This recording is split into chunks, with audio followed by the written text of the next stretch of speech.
KSG coaching के YouTube channel पर आपका फिर से स्वागत है।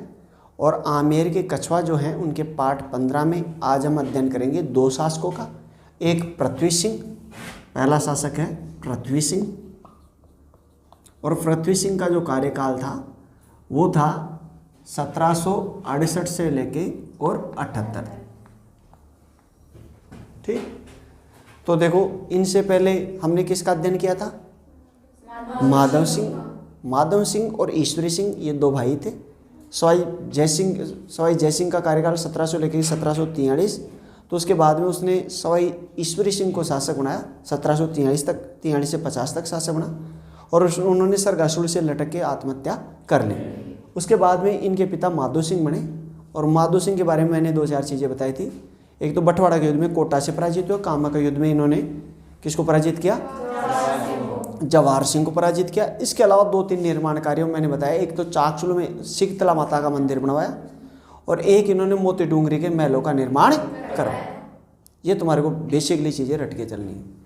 आगे हम देखेंगे पृथ्वी सिंह जब उनकी मृत्यु हुई उस समय ये बड़े छोटे बच्चे थे। तो ये 5 वर्ष की अल्पायु में शासक बने।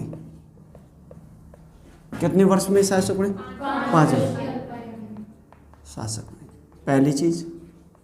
दूसरी चीज़ इनके बारे में ये याद रखनी है कि जब ये शासक बनते हैं तो देखो छोटा आदमी राजा बनेगा तो जाहिर सी बात है कि उसके सामंत और सरदार जो हैं वो ज़्यादा उग्र हो जाएंगे। तो इनके पास में जयपुर वाला के पास में क्या था कि ये सारा क्षेत्र पड़ता था। कौन कौन सा? शेखावटी क्षेत्र भी इनके पास ही पड़ता था। अलवर मेवात वाला क्षेत्र भी इनके पास ही पड़ता था। टोंक वोंक ये सारे क्षेत्र इनके पास ही पड़ते थे।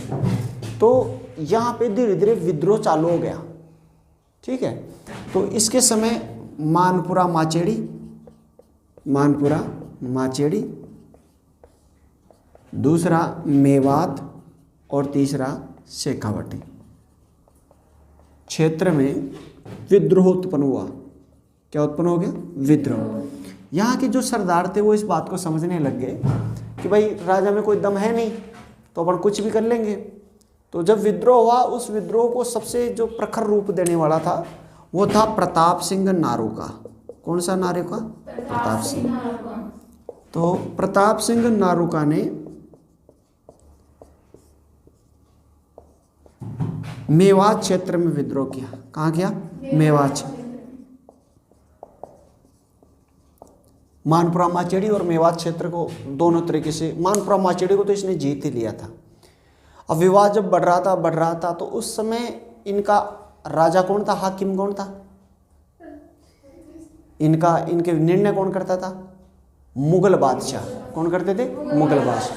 तो उस समय मुगल बादशाह था शाह आलम। कौन सा था? शाह आलम। तो शाह आलम सेकंड ने 1775 में शाह आलम सेकंड ने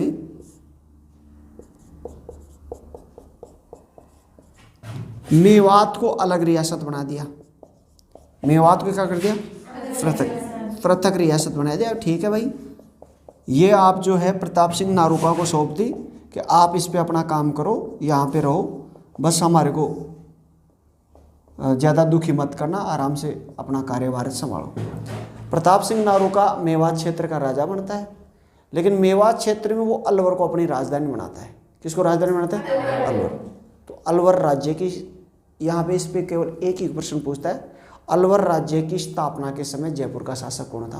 पृथ्वी से। क्योंकि पृथ्वी से पृथ्वी का टुकड़ा हुआ, पृथ्वी से पृथ्वी का क्या हुआ? टुकड़ा हुआ। ये चीज़ तुम्हारे को याद रखना।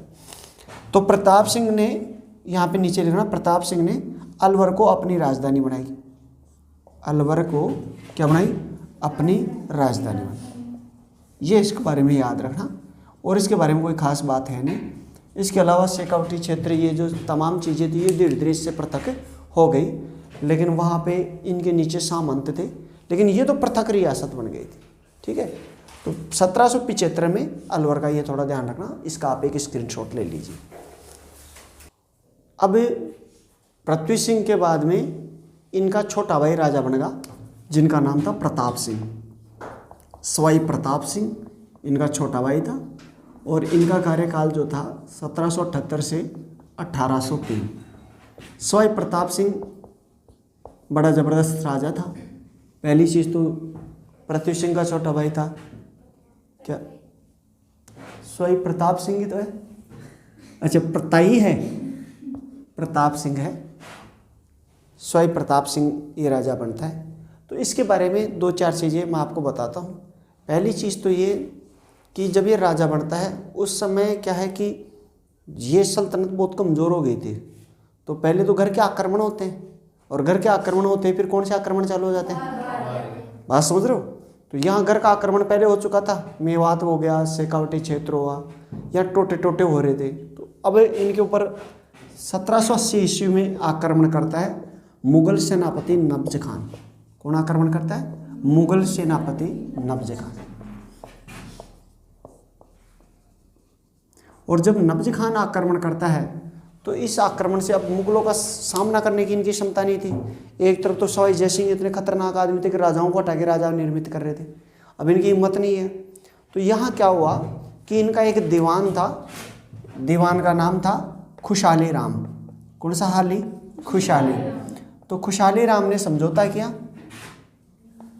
खुशहाली राम ने क्या किया, समझौता किया, और समझौता करके 21 लाख रुपए दिए। कितने लाख रुपए दिए, 21 लाख रुपए दे के, और फिर से अब ऐसी स्थिति में ये इस बात को समझ गया कि अपने पास इतना पावर नहीं है, तो पावर कैसे जनरेट किया जाए।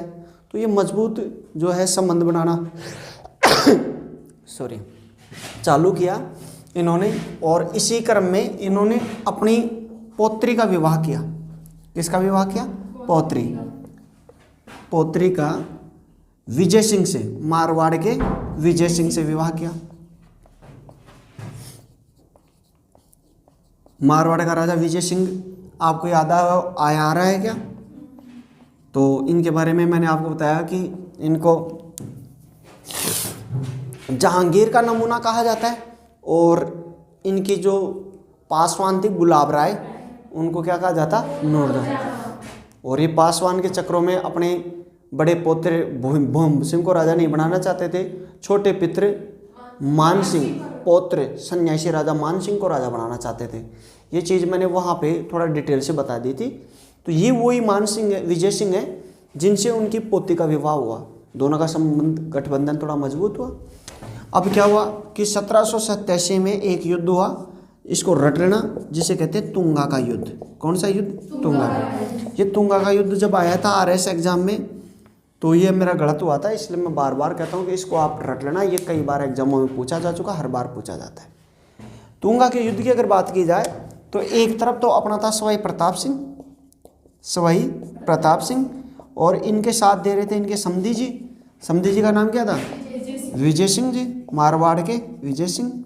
और वर्सेज में थे मराठा। कौन थे, मराठा। ये राजस्थान के इतिहास का पहला शुद्ध युद्ध है जिसमें मराठों को ढंग से पटकनी दी थी। हालांकि एक आध युद्ध में और भी पटकनियाँ दी थी, लेकिन इतने शुद्ध रूप से नहीं कि पूरे मराठा सरदारों और फिर उनकी ऐसी तैसी कर दी जाए। तो पहले और अंतिम ये युद्ध रट लेना, क्योंकि ये RPSC का फेवरेट क्वेश्चन है। और यहाँ अरे ये मेरा पहली बार में गलत हुआ था, बड़ी बेइज्जती फील हुई थी मेरे को। उसके बाद में मैंने पढ़ाई चालू की थी, 2013 का 2 बार लगा था प्रीलिम्स, तो पहले वाले में आया था और ये मेरा गलत हुआ था। उसके बाद में देखा क्या रहे तो अपने नोट्स में, और अपने से गलत हो गया। वास्तविक पढ़ाई वहीं से चालू की थी। तो तुंगा का जो युद्ध था स्वयं प्रताप सिंह और विजय सिंह वर्सेज मराठा, और मराठों को इन्होंने क्या कर दिया, पराजित। और ये बहुत बड़ी जो थी जीत थी, क्योंकि इससे पहले कभी इन्होंने जीत ही प्राप्त नहीं की थी। तो ये बड़े खुश हुए। इसके बाद में फिर युद्ध होता है 1790 में, पाटन का युद्ध। कौन सा युद्ध, पाटन का युद्ध, पाटन का युद्ध। और पाटन के युद्ध में यही दोनों तो थे ही साथ, सवाई प्रताप सिंह और इनके जवाई का क्या नाम था, समधी जी का, विजय सिंह प्लस विजय सिंह। और इनके विरोध में एक तो था फ्रेंच गवर्नर था जिसका नाम था डी बोई।